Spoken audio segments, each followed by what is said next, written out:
Salut à toutes et à tous, j'espère que vous allez bien, que vous avez passé une bonne semaine, mais j'espère que moi aussi, hein. Moi, je me dis comment c'était parti déjà les 2 semaines de la rentrée, c'était pas top. Donc aujourd'hui, je vais vous raconter, donc nous allons faire sciences et technologies, on va sûrement bien rigoler. Et je vais vous raconter donc que Dinoura a voulu faire la bagarre avec moi. Alors donc du coup jeudi matin je vous ai expliqué dans ma vidéo de mercredi ce qui s'était passé par rapport à Christelle. Madame s'inquiétait de la facture d'électricité de la ECD et que donc Corinne croyait que je voulais partir et donc l'après-midi on fait une TP et en fait c'était bon, je vous la fais courte, c'était une entreprise de pannage voiture machin auto plus bon. Et donc, on devait commander des plaquettes, et on avait 3 fournisseurs différents, avec des dates de règlement différentes, avec des modes de paiement différents, de règlement différents, avec par lot, avec des prix différents, avec bon la livraison, pas la livraison, etc. Et donc, on devait choisir le meilleur fournisseur. Ok. Donc, il y en avait un, il vendait à l'unité, l'autre, il vendait par lot de 4, et l'autre, il vendait par lot de 2. Donc, dans le tableau, ça commençait par la société qui vendait par le lot de 4. Ok, donc on arrive à la correction, et donc il y a Dinoura qui demande à Nafuachi, c'est Dinoura, Nafuachi, Valérie. Alors, il y a Christelle et Fatima, que elles, bon, c'est au coude à coude, moi et l'autre, la folle avec qui je me suis disputée la dernière fois, qui se mêle de tout et qui coupe tout le monde en deux par derrière. Et après il y a Anne, et après il y a moi, en premier. Bon. Donc, elle se regroupe maintenant, Valérie, Nafuachi et Dinoura. Alors, l'autre, Dinoura, elle comprend rien. Nafuachi, elle, ne sait pas parler ni lire le français, ni l'écrire. Et Valérie, c'est Dory, dernier mot. Bon, on est OK. Donc, la formatrice, elle lui dit, le résultat, c'est 250. Il faut qu'il commande 250. Bon, faut savoir que, comme j'avais déjà expliqué, que Dinoura s'était vanté qu'elle comptait les masques. D'accord?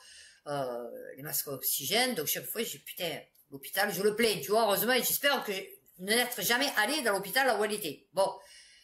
Et elle lui dit, mais comment vous avez trouvé 250? Donc Corinne, elle hallucine, la formatrice. Ben, elle lui dit, on a passé une demi-heure sur la paire, le lot de 4, le lot de 3, enfin bon, sur les lots. La paire, les lots. Ça rentrait pas, ça percutait pas. Collège. Et encore, je crois primaire. Ok. Et là, elle m'a donné une ouverture, mais vous savez quoi, c'était monumental l'ouverture qu'elle m'a donnée. Et elle fait, pourquoi 250? Donc, elle lui dit, ben, vous avez 1000 pneus. Et il vous fait des lots de 4. Alors, elle lui dit oui. Alors, elle lui dit, ben, voilà. Elle lui dit, vous avez, d'où les 250. Oui, mais pourquoi 250? Elle lui dit, ben, vous avez 1000 pneus, il vous les fait par lot de 4. Elle lui dit oui. Elle lui dit, ben voilà. Alors, il dit oui, mais comment vous avez trouvé 250?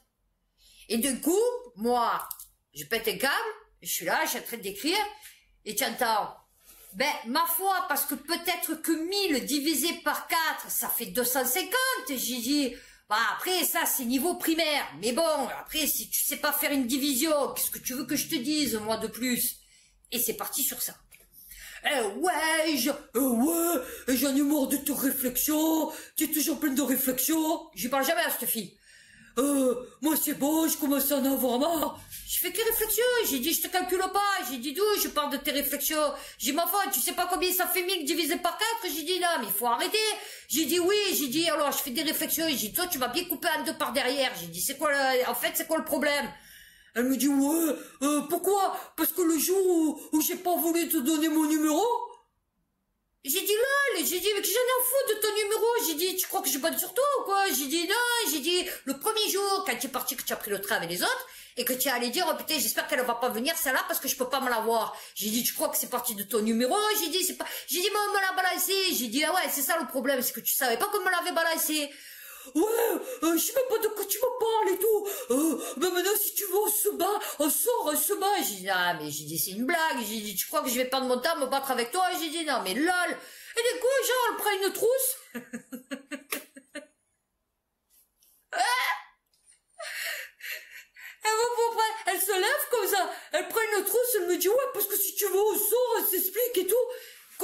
est au milieu, qui dit non mais c'est bon maintenant, il faut se calmer et tout, c'est quoi votre délire et tout. J'ai dit ben je sais pas, j'ai dit c'est elles ont 4 ans d'âge mental, et j'ai dit moi je me mets au niveau, j'ai dit moi tu as 4 ans, je me mets, j'ai 4 ans. Oui mais c'est pas comme ça qu'il faut réfléchir, machin et tout. J'ai dit moi je réfléchis même pas avec des gens comme ça. J'ai dit non mais vous rigolez ou quoi? Ouais mais c'est bon maintenant. Donc l'autre, elle lui dit mais non mais en fait vous allez pas en venir aux mêmes, machin et tout. Et j'ai dit moi si elle veut me frapper, elle me frappe, j'en ai rien à foutre. Et j'ai dit moi après je touche les pépettes, hein. J'ai dit tu crois quoi? Donc elle lui dit c'est bon calmez-vous et tout, elle se rassoit. Elle lui dit putain Anne vous êtes au milieu et tout. Alors Anne elle lui dit ouais je sais, déjà elle m'avait monté les nerfs, elle de bon matin avec son histoire de rideau et de fenêtre. Au bout de 5 minutes, Corinne elle reprend le cours et tout, elle dit calmez-vous et tout, moi je m'arrête de suite, l'autre elle continue et tout. Comme elle voit que je lui réponds plus, que je m'en fous d'elle, donc du coup elle s'arrête, elle se rassoit. Et puis au bout de 5 minutes, elle lui dit ouais, je peux sortir parce que là, franchement, je suis pas bien et tout. Alors Corinne, elle lui dit ouais, allez-y, sortez. Donc elle continue à faire l'autre cours, Corinne. Et puis au bout d'un moment, moi, mort de rire et tout, j'ai dit ouais, elle a voulu faire la bagarre et tout. Enfin bon, au bout de 10 minutes, elle lui dit une fois qu'elle a fini l'explication, elle dit bon, je vais quand même aller voir Dinora.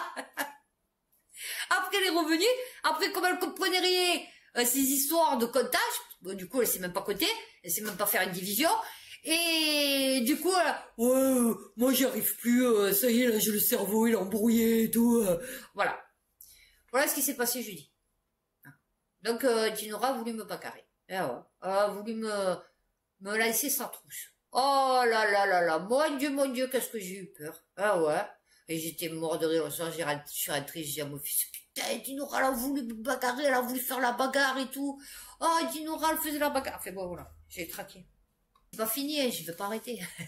Chaque fois là, c'était la vengeance, trop belle vengeance. Ah ouais, c'était trop bon moment. Donc ça, c'était pour lundi. La prochaine fois qu'elle me pètera les bonbons encore, eh ben, ça me prendra une encore. Hein. Voilà, parce que moi, j'ai pas besoin de frapper pour faire mal, comme j'ai déjà dit. Donc du coup, elle a pas trop apprécié que je lui dise qu'elle avait pas le niveau de primaire. Eh ouais. Tu veux faire secrétaire assistante? L'autre en a fautier, elle lui a dit, la prof, elle lui a dit fraîchement, vous continuez d'écrire comme ça. Elle a dit, ça passe pas à l'examen. Elle a dit, vous oubliez les E, les I, il lui manque des lettres. Elle dit, c'est les lunettes. Non, les lunettes, tu vois pas bien. Le mot, tu sais l'écrire, mais sauf que tu vois pas bien. Voilà, tu sais pas où c'est qu'il est ton curseur, tu sais pas. Là, c'est pas le cas. Là, tu écris camionnette, tu oublies le O. Tu écris réparation, tu oublies le N. Enfin, je veux dire, bon, tu vois, à un moment donné... bon, allez. Bon, là, vous savez que ça va être du rigoletto. Ah oui. La probabilité que l'astéroïde 2023 DW touche la Terre en 2046, revue à la hausse. Oh, on dirait un bonhomme de... Ah putain, on dirait la tête d'un dinosaure. Je sais pas si vous remarquez que leurs images de synthèse... Ouais, parce que c'est des images, c'est des CGI, hein, les astéroïdes comme ça, c'est pas comme ça. Là, c'est pas une photo prise. On est ok. Non, c'est des données qu'ils ont récupérées et qu'ils ont transformées ça en photo. Et regardez, je sais pas si on le voit, attendez. Regardez, on dirait un œil, le gros nez et la bouche en dessous. Non, il dirait pas? Voilà, ok. La dernière fois, il avait la tête de mort. Ouais, non, il s'amuse. Néanmoins, ce risque a été réévalué et désormais d'une malchance sur 340 du coup. Alors, le 26 février dernier, un astéroïde d'une 50aine de mètres de diamètre, soit environ la longueur d'une piscine olympique, a été découvert. S'il se trouve actuellement à peu près à 20 millions de kilomètres de la Terre, il pourrait s'en approcher. Eh ouais, mais si ma tante elle en avait, ça serait mon oncle. Eh oui, non, mais aussi, tu vois. Ah putain, je voulais vous dire un truc, je me rappelle pas. Là, juste là maintenant, je voulais vous dire un truc. Ah oui, ben je vous en avais déjà parlé de la Lune avec ses... Comme je disais à mon fils, je disais, t'imagines? Là, ils te disent genre, allez, un truc qui fait 1 kilomètre de diamètre, s'il touche la Terre, la moitié de la Terre, elle explose. Ah, je schématise, hein, je grossis le truc. Ok. La Lune, elle se prend des, soi-disant, des trucs sûrement aussi gros, peut-être. Et il n'y a pas de trou. Enfin, c'est pas profond. C'est lisse. Non, tu vois. Leparisien.fr.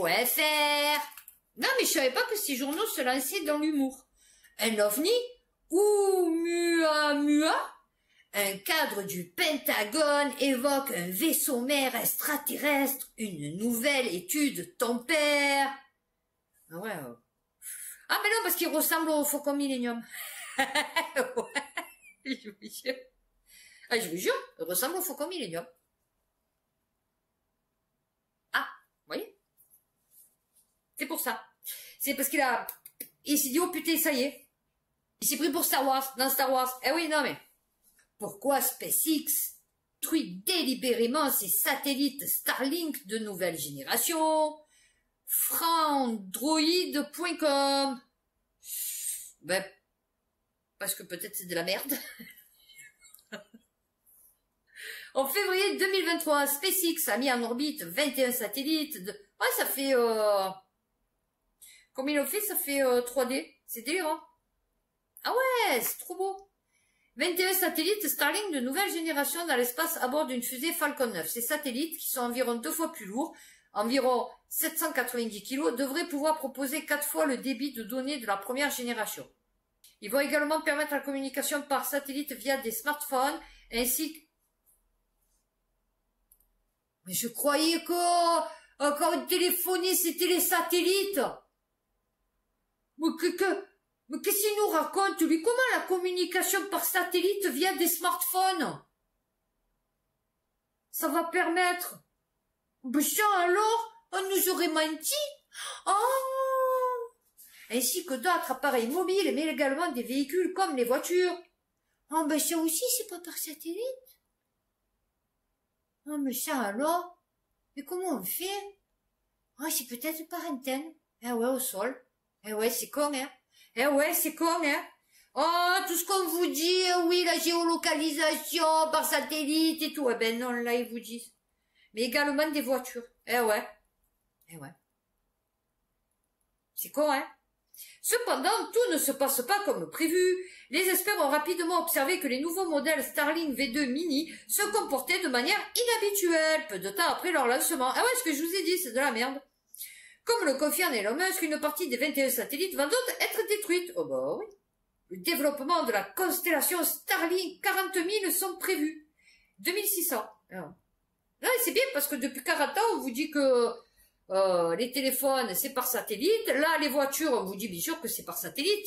Parce que nos voitures, à quoi ça servirait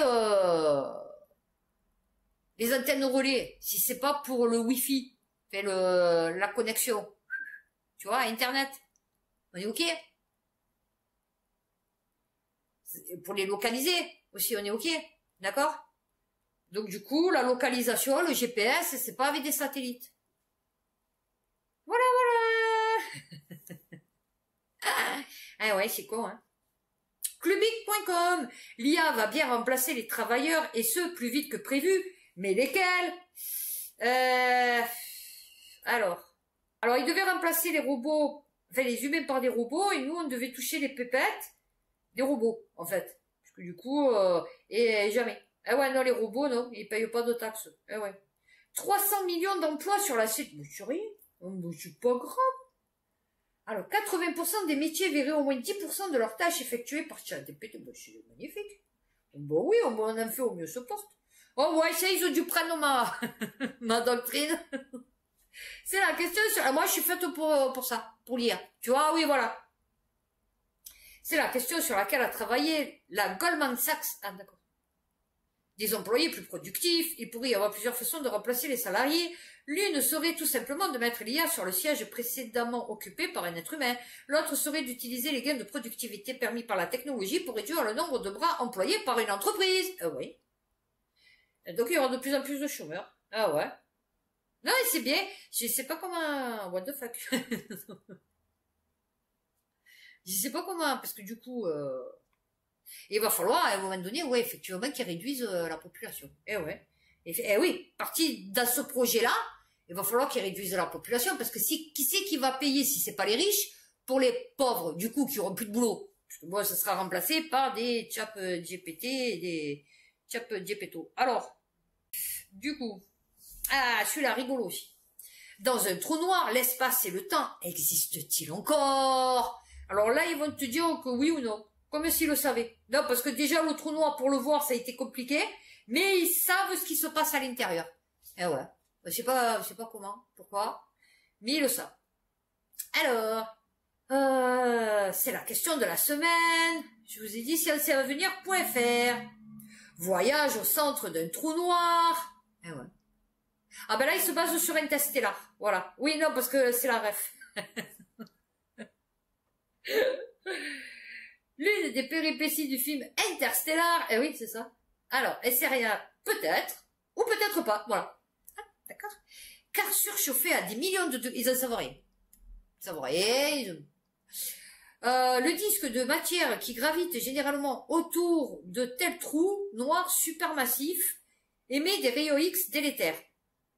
Sauf si ce disque ne s'était pas alimenté à matière extérieure depuis des millions d'années, ce qui est peu probable, Cooper serait à coup sûr grillé avant d'aller plus loin, commente Alain Riazuelo.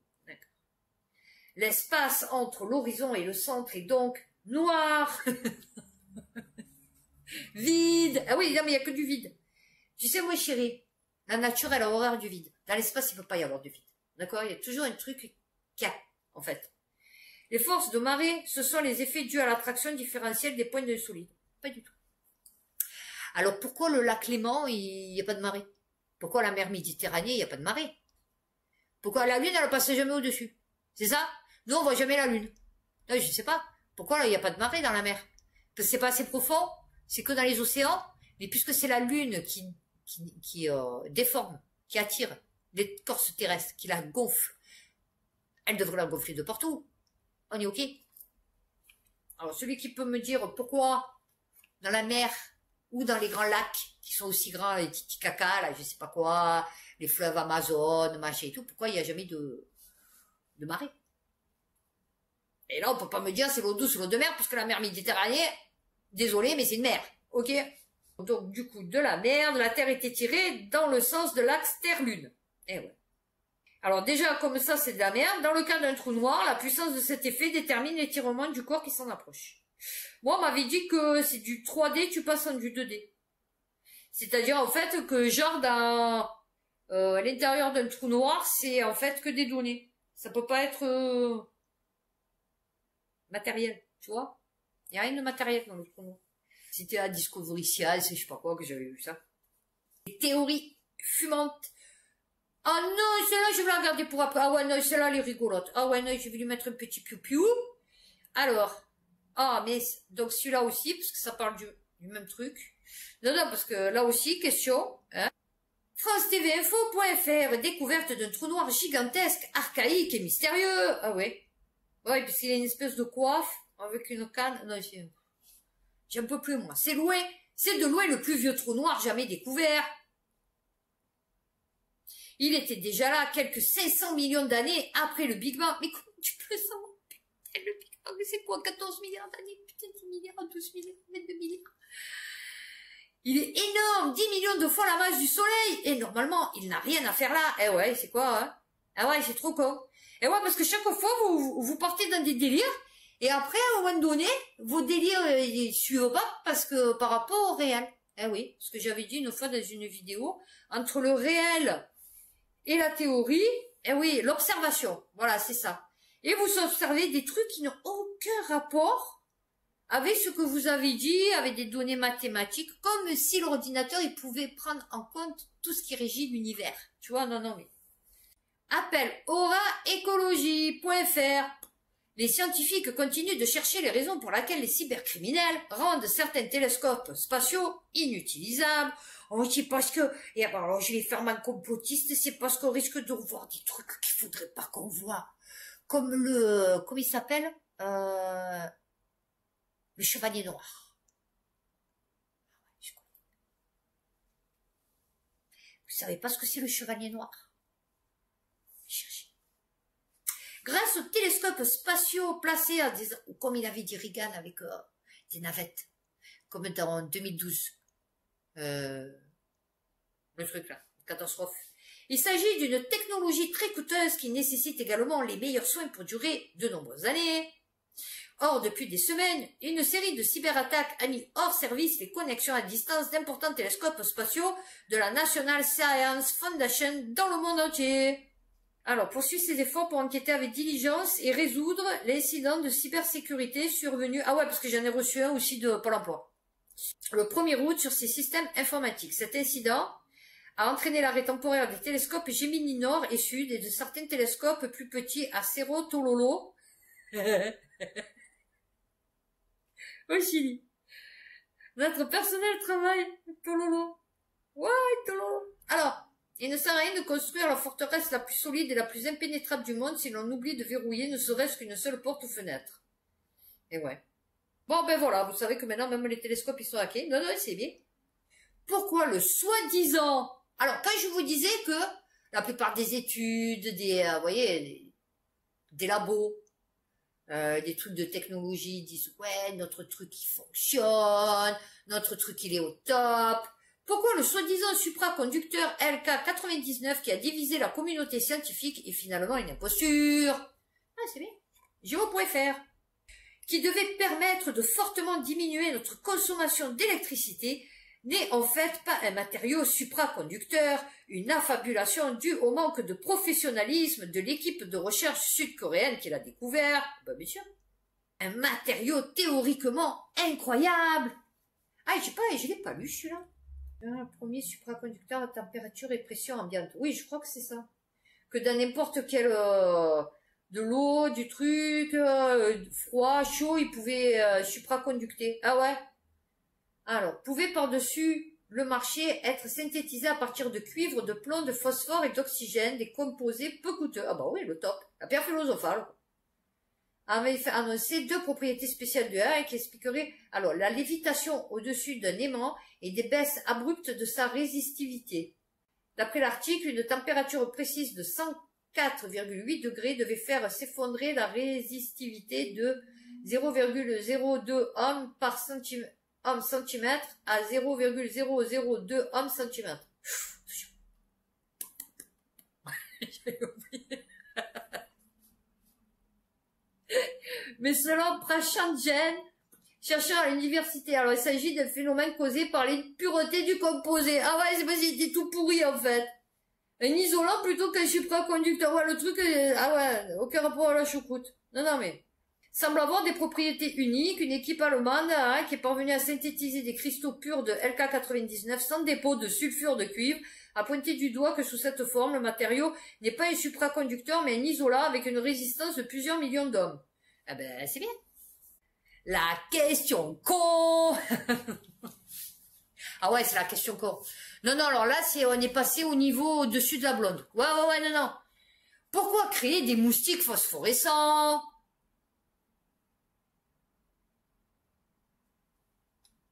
Franchement, je vois pas.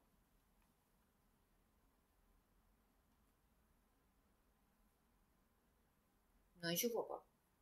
Non, je vois pas. Je vois pas l'utilité. Ben non. Des scientifiques ont peut-être découvert une 5e force naturelle. Oh, bon champ, alors? Jusqu'alors inconnue. C'est quoi, la connerie? Non, parce que nous, on en a beaucoup ici. Ah oui, des oscillations, oui, c'est ça. Ça doit être la connerie. Alors, ah ouais, on part mal. Déjà, on part mal. Alors, Courrier International. Non, je pense que Courrier International, il s'est lancé dans l'humoristique. La théorie alléchante selon laquelle une 5... Oui, d'accord. Pour exister, a été renforcée grâce à l'oscillation inattendue d'une particule subatomique. D'après les connaissances actuelles... Non, le son de 1912, quand ils ont découvert les 4 forces fondamentales.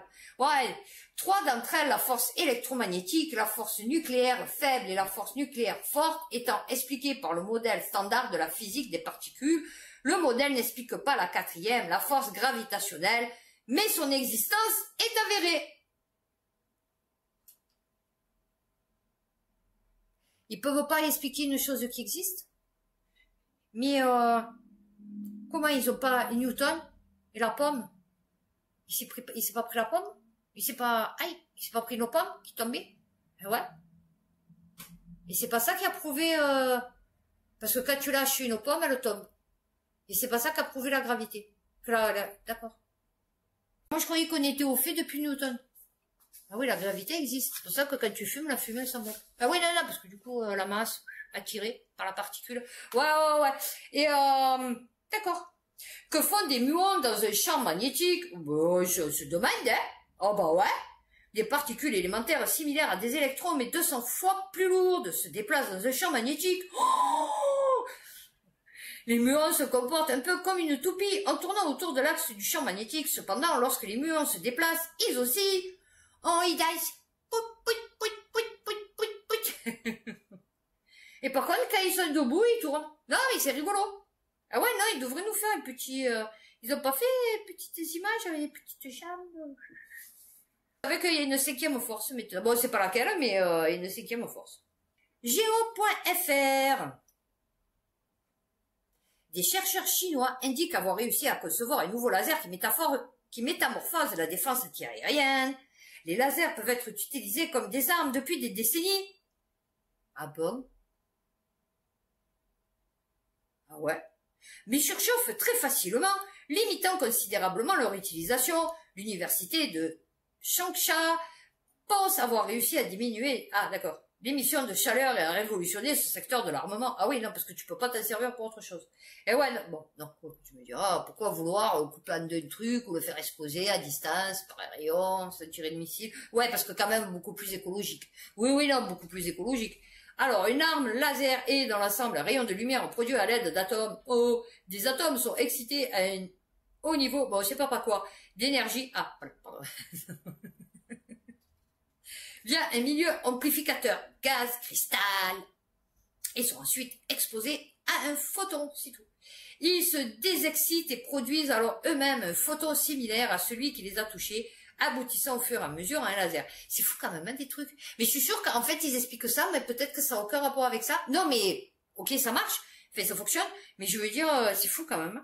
Même quand le laser passe dans l'air, il chauffe le gaz sur son chemin, ce qui va augmenter la taille du laser et diminuer sa précision. D'accord. Les lasers ont déjà montré leur efficacité théorique dans plusieurs tests, comme le laser Miracle américain, capable de détruire des missiles supersoniques. Pour autant, les projets de ce type ont été... Et ça risque pas, imaginons l'avion il passe, il tire un laser. Bon, à part de faire un... comme genre la garde des étoiles, là, tu vois, il tire au pistolet laser. Ils disent que c'est un truc qui augmente à mesure, le machin, ils peuvent pas toucher la lune. Ils peuvent pas tuer autre chose qui passerait dans le même rayon, tu vois. Et je me pose la question. Parce que normalement, ici, c'est un rayon, tout ce qui passe à travers... Bon, fait voilà, donc ça chauffe moins. Non, c'est bien. Et pourquoi? Alors, attendez. Ah, il y a la suite après, d'accord. Alors, mais cette invention ne sera en fait pas si récente. Yuan et son équipe ont déjà vérifié que ses performances convenaient aux spécifications de l'armée et son engin a été utilisé pour plusieurs lasers au développement. Que de certains designs et résultats ont été partagés au public. Ah, voilà, d'accord, ok. Zone militaire OPEX360.com. Un drone contrôlé par une intelligence artificielle se serait retourné contre son opérateur lors d'une simulation. Non, mais ça va, on est en sécurité. Mais c'est français. C'est un drone français. Non, en fait, c'est une intelligence artificielle française. Fais voir. Alors, ces derniers mois ont vu les laboratoires d'IA s'enfermer dans une course. Ok. Alors, Steve Wozniak, le cofondateur d'Apple, a plaidé pour une approche responsable. En 2015, ok. Alors, comme la France et les États-Unis. Alors, pour un usage responsable. Ok. Terminator ne défilera pas le 14 juillet. Avait lancé Florence Parly. Ah ouais, non, parce que moi, des fois, je me dis, je suis ridicule avec mes références sur les dessins animés, mais quand je vois, je sais pas, avec Spider-Man, elle avec Terminator, je me dis, ouais, finalement, je suis pas trop en décalage. Ah, c'était aux États-Unis, britannique, voilà. Que lors d'un test simulé à Eglin, un drone contrôlé par une intelligence artificielle devait détruire des systèmes de défense aériens ennemis, avec l'accord de son opérateur. Or, au fil du temps, l'algorithme a conclu que les destructions de tels systèmes étaient l'option préférée et estimé que le refus de l'opérateur de donner l'ordre de destruction interférait avec sa mission principale. Aussi, il s'est retourné contre ce dernier. Oh, ben, les lois de... Comment il s'appelle, les lois de... iRobot. Ah ouais, les lois de iRobot, c'est les lois de je sais pas quoi. Allez, je finis sur la Lune, comme ça on va bien finir là. Non, parce que c'est rigolo. Non, non, c'est rigolo. Alors, de l'eau sur la Lune, la NASA pense avoir résolu ces techniques énigmes spatiales. Une récente découverte de la NASA vient affirmer qu'il y aurait beaucoup plus d'eau sur la Lune que ce que l'on pensait. Elle serait piégée dans une multitude de micro-cratères sous forme de glace, mais aussi dans le sol lunaire appelé régolithe. Mais ils n'ont pas pris des échantillons quand ils n'ont pas pris des roches? Ils n'ont pas pris des roches lunaires? Ils n'ont pas pris de la poussière qui disait que c'était que de la poussière, c'était de la poussière. Ils y sont allés, il a marché. Louis Armstrong, là. Ouais, je sais, c'est Nice. Sur la Lune. Il a récupéré, il a fait le con, là. Ouais, je saute, je fais le wouh, les cabrioles et tout. Bon, ils se demandent où ils avaient mis l'engin spatial, fait le truc, le rover. Ils se demandent où ils avaient mis tout ce qu'ils ont sorti, d'ailleurs, sur cette Lune. Ils ont récupéré. D'ailleurs, on se demande qui c'est qui a filmé le départ. Comment ils ont récupéré les bobines. Parce qu'à l'époque, c'était des bobines. Du départ du module, et ils ont pas pris de la... Alors, la grande concentration de glace d'eau se situe au pôle, mais comment tu peux avoir une pôle, puisque je te dis, il n'y a pas de size. Dans des cratères en permanence à l'ombre. Putain, alors c'est tout gelé derrière la face cachée. Il y a beaucoup plus d'eau alors. Eh oui, non, parce que du coup... Parce que là, il se prend quand même la chaleur, les rayons du soleil. Il n'y a pas d'atmosphère, on est d'accord, sur la Lune. Donc logiquement, d'un côté, c'est de la poussière, et de l'autre côté, c'est de la glace. On est OK. Là, ils vous disent qu'il y a de la glace que là où il n'y a pas de soleil. C'est-à-dire dans les trous des cratères, qui sont très peu profonds. Alors, le 27 septembre 2003, l'ESA lance Smart 1 depuis le centre spatial guyanais de Kourou. L'engin sera le premier objet spatial à tester les nouvelles techniques de propulsion solaire électrique, des techniques de communication et instruments scientifiques miniaturisés. Ah, vous avez vu que celle de la Russie s'est écrasée? Hein? Peut-être qu'elle y était vraiment allée, celle-là. J'ai ça, j'irai. Précise l'astrophysicien. En octobre dernier, la NASA a réaffirmé la présence d'eau sur la Lune. Ah ouais. Bah, il le savait pas depuis 70 ans. Ah ouais, non. L'eau serait, en plus, une très bonne source d'oxygène. Oh bon, bien sûr. Ah ben bientôt, ils vont nous dire que... Alors déjà, ils nous ont dit que l'atmosphère allait presque jusqu'à la Lune, hein, 400 000 km. Et là, maintenant, ils vont nous dire que la Lune, elle a une atmosphère. Ah oui, non, parce que du coup... Ah ouais, non, là, maintenant, on peut en aller, parce que comme on n'y est jamais allé. Ah oui, je sais pas. Donc du coup, en quoi l'eau sur la Lune diffère-t-elle de l'eau sur Terre? Là, alors ça, c'est tamétéo.com. La présence d'eau sur la Lune, et peut-être en abondance, n'est pas une nouveauté. Ah bon? Cependant, des études récentes suggèrent de manière inattendue qu'elle pourrait se former en continu selon un processus impossible à mettre en œuvre sur Terre. Et vous savez qu'à un moment donné, j'ai suivi un truc sur au moment de la Terre plate, Z. Et en fait, il disait, putain, comment il s'appelait lui? Qui était avec Z. Il disait qu'en fait, l'eau, c'était de la glace qui se formait, qui se déformait, enfin, qui se...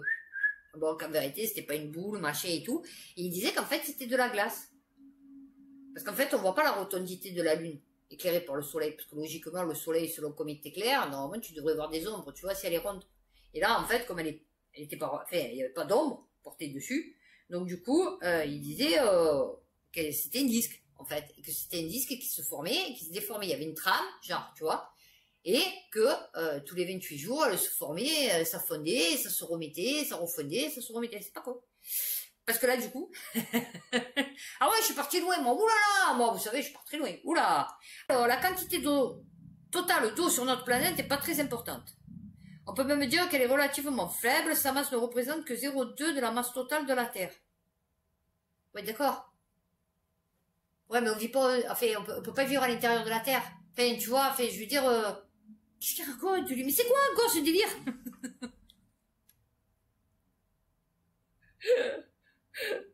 L'image de couverture donne une très bonne idée de la proportion entre la quantité d'eau totale en l'imaginant enfermée dans une sphère et l'eau douce enfermée dans la plus petite sphère par rapport à la taille de la Terre.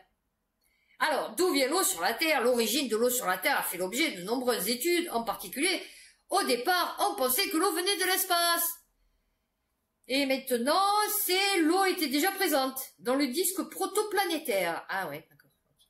La Lune, nous le savons, n'émet pas de lumière propre, mais réfléchit la lumière directe et indirecte du Soleil. Bon, même indirecte? Ben non, parce que la Lune, quand il y a la Terre au milieu de la Lune, on la voit pas. Elle n'est pas éclairée par le Soleil, on est ok. Donc si c'est pas le Soleil qui éclaire directement la Lune, je vois pas qui c'est qui pourrait éclairer la Lune. C'est qui, Mars? Non, je sais pas. Ah, déjà, il y a un souci. Cette lumière réfléchie par la Lune a donc toutes les caractéristiques de la lumière solaire. Cependant, elle présente également des particularités, à savoir des raies et des bandes d'absorption qui s'ajoutent au spectre solaire en fonction de la nature des roches lunaires qui la réfléchissent. Ok. Il s'agit d'un télescope de la NASA, d'un diamètre de 1, monté sur un Boeing 747. Cet avion a volé à des altitudes supérieures à 12 km, au-dessus de la stratosphère, où la vapeur d'eau terrestre n'existe plus, à observer la lumière lunaire. On n'en a pas des satellites? Oh là là, mais c'est quoi ta météo.com? C'est une truc complotiste ça, mais c'est quoi? C'est des fous furieux. Plus récemment, une étude publiée dans la Nature a annoncé découverte d'eau dans des échantillons de roches lunaires prélevés par un robot chinois. Putain, ils ont fait de la merde les Américains, hein? Ou alors ça a séché, c'est peut-être parce que le module à la base il n'était pas assez protégé. Tu vois, et peut-être que c'est les rayons solaires en traversant la ceinture de Van Allen, là, je sais pas quoi, que du coup l'eau à la roche elle a séché. Parce que nous, ils nous ont ramené de la poussière, hein? Fait des trucs tout secs, hein? Oh ouais, c'était tout séché. Ces sphères de verre ont une surface poreuse capable de capturer l'eau. Mais la découverte sensationnelle est que l'eau contenue dans les sphères est continuellement formée par le vent solaire qui souffle continuellement sur la surface lunaire.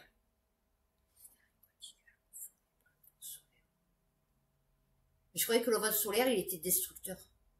Il y a un souci, hein? Non, il y a un souci. Contrairement à la Terre, la Lune n'a pas de champ magnétique pour la protéger du vent solaire. Ben ouais. Donc il étudie à la suite de l'interaction des protons présents dans le vent solaire et des électrons déjà présents dans les roches, formant des atomes d'hydrogène. Dans les régions ombragées, comme à l'intérieur des cratères d'impact, que dans les régions directement exposées au soleil, une production continue d'eau a lieu. Ah, bientôt, ils vont nous dire que dessus, on peut cultiver. Ah ouais.